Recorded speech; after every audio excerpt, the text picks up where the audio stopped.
Баршаңызға сәлем. Бүгін біз сіздермен ташкентский чай дайындаймыз. Ол үшін бізге көк шай және қара шай, лимон және апельсин, мята, бал және ыстық су қажет.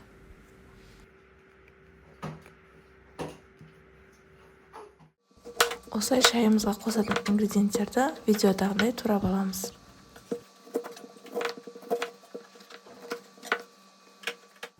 Енді шайымызға барлық ингредиенттерді рет-ретімен салып отырамыз. Қара шай және көк шайды, одан кейін лимон және апельсин бөліктерін, одан кейін мята және өздеріңіздің дәмдеріңізге қарай балды немесе нават қосып ішсеңіздер болады.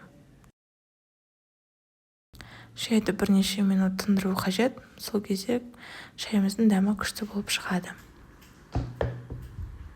Сіздерге ас болсын. Келесі кездескенше сау болыңыздар. Егер де сіздерге біздің видеолар ұнаған болса, пайдалы болған болса, бізге лайк басып комментарий жазуды ұмытпаңыздар.